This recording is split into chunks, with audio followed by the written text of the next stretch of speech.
Vamos a hablar de las intersecciones entre la política y la justicia, que estas últimas semanas son explosivas por el fallo que liberó a Fujimori, el fallo del TC, por las revelaciones en torno a la Fiscalía de la Nación, por el conflicto entre el Congreso y la Junta Nacional de Justicia. Vamos a hablar de estas intersecciones con la máxima autoridad del Ejecutivo sobre justicia, con el ministro de Justicia. Gracias por acompañarnos, ministro Eduardo Arana. Muchísimas gracias, señor Vivas, y nuevamente agradecido por la invitación. Gracias a usted por acudir. Hoy la presidenta, que hizo un balance de gestión, además de hablar, como hemos visto en la introducción, del caso de la liberación de Fujimori, cómo se resolvió este dilema de cumplir o no con el pedido contrario que había hecho la Junta Nacional que había hecho la Corte Interamericana de Derechos Humanos. Sin embargo, también ensayó un nuevo pedido de perdón a las víctimas en las protestas de diciembre y enero pasado. Y le cuesta mucho a la presidenta hacer un pedido de perdón en nombre de su persona y lo hace en nombre del Estado. ¿Usted podría explicarnos por qué hace eso? ¿Por qué no se involucra personalmente en el pedido de perdón? Sí, en primer lugar, señor Vivas, le agradezco mucho la invitación porque nos permite expresar a nombre del gobierno y en el mío propio también, no solamente el balance de gestión en el sentido de lo que hemos hecho, sino también de los logros que el gobierno ha realizado. Este es un acápite muy importante el que usted señala, que lo voy a destacar, pero quería yo empezar destacando que se ha logrado un año de gestión que es muy importante para el país, y es muy importante en el sentido político, en el sentido constitucional y también en el sentido de logro, señor Vivas. La ciudadanía tiene que tener conocimiento que a pesar de todos los problemas que el gobierno tuvo que enfrentar este año, problemas políticos, como usted sabe, el problema de la institucionalidad que se generó después del golpe de Castillo, la falta de credibilidad, la recesión que se originó antes, incluso el Yaku, los pedidos en el Congreso y una serie de veleidades políticas que también se presentaron, se llegó a un año de gobierno en el que se ha logrado contar con muchos éxitos. Y bueno, no tantos como esperar, pero sí éxitos que por lo menos se han podido compartir el día de hoy. Vamos a hablar de todo eso, pero quería empezar, por favor, respóndame lo que le preguntaba. Con mucho gusto. Lo que la señora presidenta ha señalado y señala con claridad y que nosotros compartimos es desde luego nuestra preocupación y lamentamos mucho que en este enfrentamiento que este año se tuvo que hacer frente hayan compatriotas nuestros, peruanos y peruanas que hayan fallecido. Sí, sin duda para nosotros es una preocupación y le hemos expresado las disculpas del caso, le hemos expresado también nuestra preocupación, le hemos expresado también nuestro malestar por esta situación que esperamos no se vuelva a repetir. Claro, usted como ministro ingresó mucho después de que pasó eso, entonces no tiene una relación directa con el tema, pero la presidenta pues estaba allí y no entendemos por qué no se involucra personalmente en ese pedido de perdón. Ella dice que es a nombre del Estado, como si temiera que al decir a nombre personal hubiera alguna responsabilidad legal ante las investigaciones que afronta de parte de la Fiscalía. No existe ningún problema ni temor por parte de la presidenta del Estado, ni del Premier, ni ninguno de los ministros de aquel entonces a enfrentar satisfactoriamente las preocupaciones políticas y desde luego de la justicia. Lo que existe sí es una posición de ella como jefe de Estado y que corresponde hacerlo, de expresar su preocupación y evidentemente esta preocupación es la que el día de hoy y la que siempre manifiesta respecto de aquellas personas que han fallecido en ese momento. Así que no existe una contradicción en términos de esa, ¿no?, de esa afirmación que usted señala, señor Vivas. En todo caso son los sentimientos de la presidenta y ojalá que podamos preguntárselos directamente en algún momento. Y respecto al sistema interamericano, ha habido pues una forma de desacatar a un pedido del sistema interamericano para no liberar a Fujimori. ¿Cómo piensan lidiar con eso en los próximos meses? Vea usted, yo la verdad que hubiese querido referirme más a lo que usted llama balance de gestión y los logros. Vamos a hablar de eso también. Pero también con mucho gusto le voy a expresar un poco la perspectiva del Ministerio de Justicia, obviamente jurídica. Porque además usted participó en la decisión, ¿no? Se reunió con el canciller González Olaechea. Desde luego que lo que hemos hecho es un pronunciamiento, pero la decisión es una decisión del Tribunal Constitucional. Pero mire, debe quedar bien claro lo siguiente, para que tenga bien claro. La Corte Interamericana dictó sentencia en el caso de La Cantuta, y en el caso de Barrios Altos. Y dictó sentencia con mucha claridad. Esta sentencia ya fue ejecutada por el Estado peruano. Incluso las recomendaciones que se dieron en su momento fueron de tal naturaleza que el Estado cumplió. Ya se cumplió esto. ¿Definitivamente se ha cumplido? No, se ha cumplido gran parte de esto, pero... Que son básicamente reparaciones. Son algunas cosas muy eventuales. Hay cosas incluso anecdóticas que en una reparación, incluso hay una anécdota que le comento de un caso de una señora chipana que cobró, teniendo el mismo nombre, parte de la reparación, no siendo la persona que era la que tenía el beneficio de la reparación. Son cosas anecdóticas que pasaron en el Estado, pero así pasaron cosas. Incluso hace poco ya se ha hecho incluso el monumento, ya la ministra del Estado... ¿Dónde queda ese monumento? Aquí en Barrios Altos. Ya hace más de año y medio se hizo un monumento. Hay un monumento allí recordando a las víctimas de ese luctuoso incidente. El Estado sí se ha preocupado como tal. Hay una preocupación del Estado peruano por reparar y evidentemente construir una nueva visión del Perú frente a estos hechos. Lo que ha pasado es que después de haber hecho la investigación, como pedía la Corte, después de haber hecho la investigación y la condena, y que ya hubo un proceso justo como ocurrió, lo que pasa es que en el gobierno de Kuczynski se emite una resolución administrativa de indulto, que es un proceso diferente. Lo que ha hecho la Corte en el año 2018 fue dar medidas provisionales, que fueron luego sustituidas por un proceso de supervisión. Es decir, las medidas provisionales iniciales fueron sustituidas por las medidas de supervisión. Y estas medidas de supervisión del año 2022 también fueron objeto de un pronunciamiento el 5 de diciembre por parte del presidente, que son medidas urgentes. Tan es así, fíjese usted, que el presidente convoca sesión de su pleno y el pleno le dice, no, esto no lo vamos a ver, lo van a ver el próximo año. ¿Qué le queda a la Corte? La Corte ya no puede pronunciarse absolutamente nada sobre la sentencia de Barrios Altos ni de la Cantuta, porque es un proceso que ha terminado en la Corte. Lo que la Corte ha pedido, y ha sido clarísima, es no liberen a Fujimori. Y el Estado peruano no le ha hecho caso. Incluso lo dijo en un momento como esperando que se frenara la excarcelación, ¿no? Porque fue un día antes, todavía estaba Fujimori en la Diroes. Dos cosas que le voy a decir que son muy importantes para poder explicarle esto. Las medidas provisionales que dictara en el 2018 fueron sustituidas por el proceso de supervisión. Y la medida urgente que dictó el presidente tiene que ser corroborada por el Pleno. El Pleno de esta Corte no se va a reunir sino hasta fines de enero del próximo año. Y lo otro que es más importante aún es que ni el Ejecutivo, ni el Ministerio, ni la Presidenta han tenido participación en la sentencia del tribunal. Aquí en el Perú las sentencias se deben de cumplir conforme a la Constitución. O sea, ustedes han decidido acatar al Tribunal Constitucional y no a los pedidos del sistema interamericano. Qué importante también su pregunta. Dentro de la sentencia, dentro del pronunciamiento del Tribunal Constitucional, tanto cuando resuelve el habeas corpus en el auto y luego en el recurso de reposición, claramente señala cuál es la posición del Estado peruano, del Tribunal, frente a la posición de la Corte. Y el Estado peruano tiene que entender que el Tribunal Constitucional máximo intérprete de la Constitución, es el que dicta las normas en nuestro país. Pero que estamos sujetos al sistema interamericano. Si el sistema interamericano pide algo, se le puede decir, un momentito, Tribunal Constitucional, nosotros vamos a acatar el pedido del sistema interamericano. También se puede interpretar así. Señor Vivas, el Tribunal Constitucional se pronunció sobre eso, lo dijo.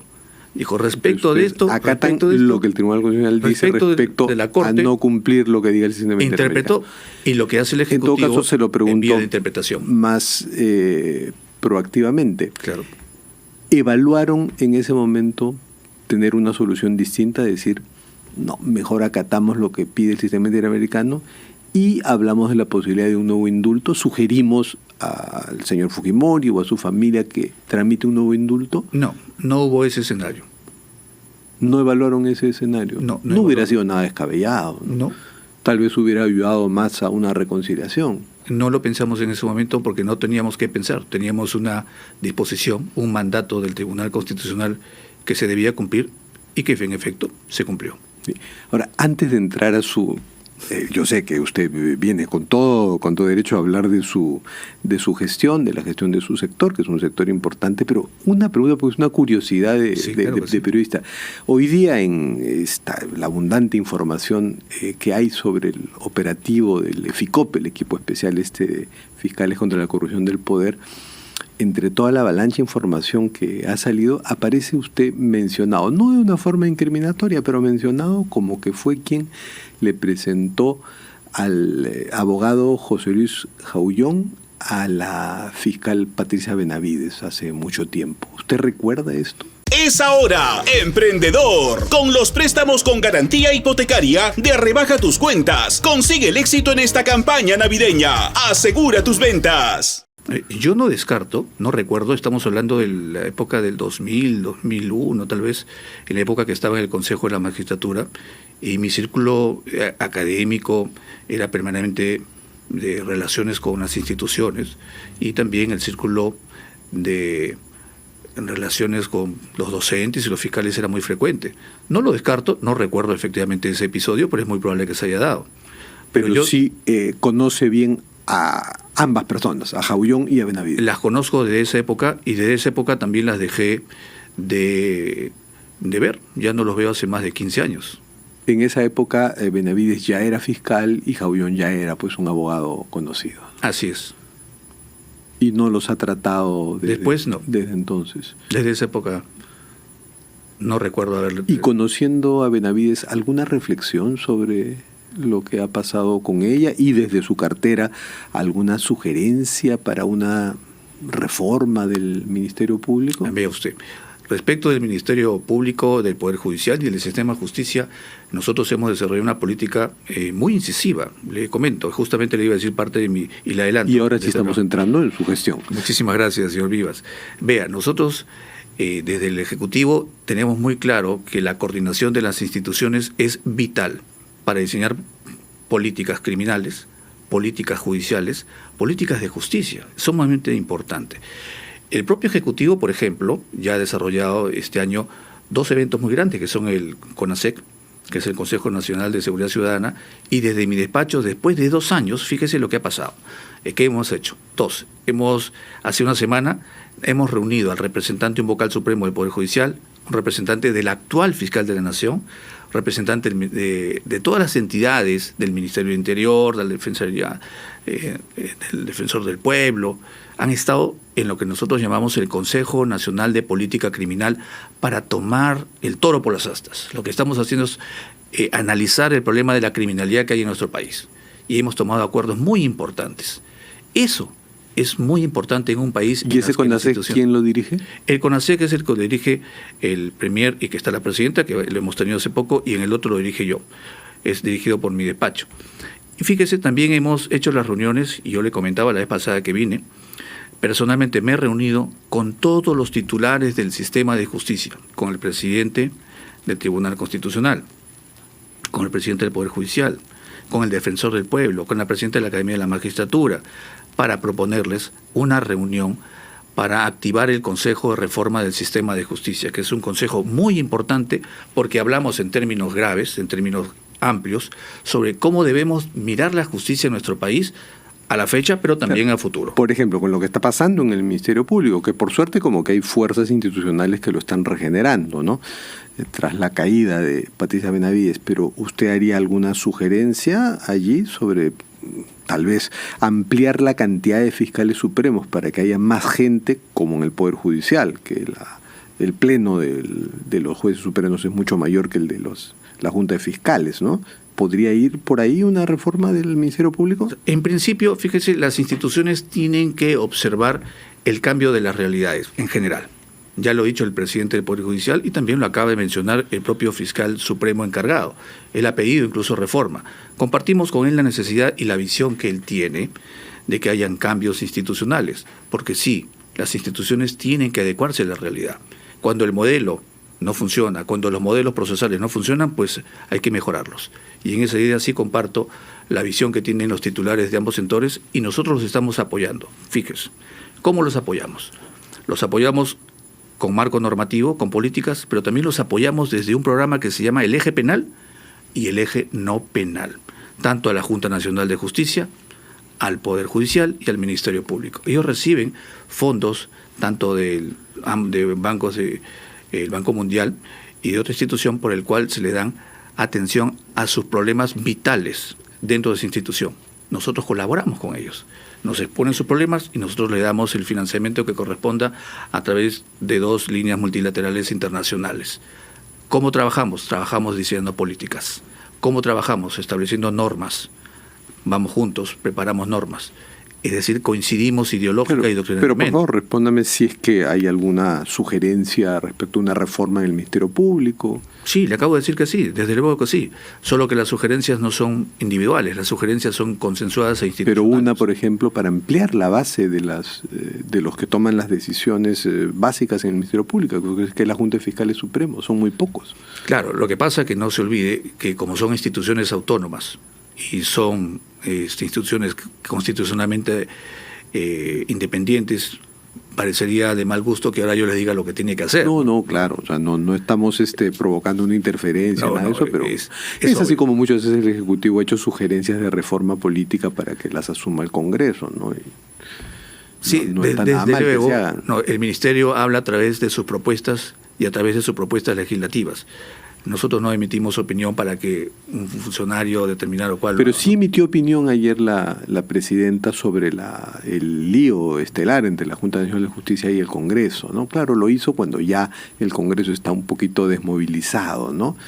Pero como que sí hacía falta que lo dijera, ¿no? Que ya pues la Junta de Justicia falta un año, que se le deje acabar. ¿Usted tendría algo que agregar a lo que opinó la presidenta? Coincidimos con la señora presidenta y en realidad tanto con el premier y en realidad con todo el gabinete. Primero, las instituciones las debemos respetar. En nuestro país parece que es un deporte nacional golpear a las instituciones como si fueran, no sé, como si fuera algo normal. Y esto no es correcto. Las instituciones tenemos que mantenerlas. La democracia se basa en el respeto de las instituciones, señor Vivas. Y si no respetamos las instituciones, entonces las instituciones empiezan también a tambalear. Y eso es lo que ha pasado en nuestro país. Hemos empezado por querer tambalear primero a la presidenta, luego a los ministros, luego a los congresistas, luego al sistema de justicia. Entonces, al final, lo que la ciudadanía siente es que existe un declive, un debilitamiento de la institucionalidad. Y ese es un gran problema. Recuperar la institucionalidad en nuestro país es más grave de hacerle el daño que se le está haciendo, por un lado. Y por otro lado, lo que la señora presidenta ha dicho con mucha claridad, y eso lo compartimos, es que efectivamente no está en contra de las potestades que tanto la propia Junta Nacional como el Congreso tienen. Lo que estamos nosotros refiriendo es que se deben mantener los cánones mínimos de debido proceso. Y no se estaban manteniendo. A juicio de ustedes. No, lo que nosotros hacemos es una reflexión en voz alta.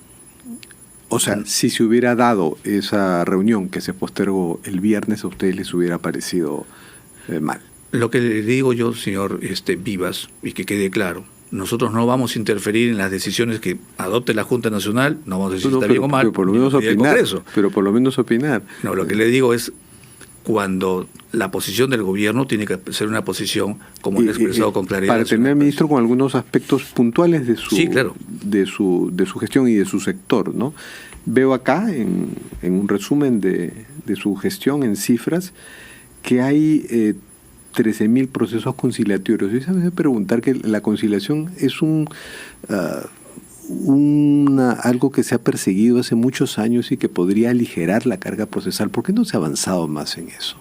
Vea, el problema en nuestro país es que no existe una cultura de conciliación, existe más bien una cultura de conflicto. Pero eso sí se puede promover, se debe promover. Desde luego que sí, y desde nuestra gestión lo que hemos hecho, fíjate, le voy a comentar ahora. Esto es parte de un proyecto que tenemos en la defensa pública.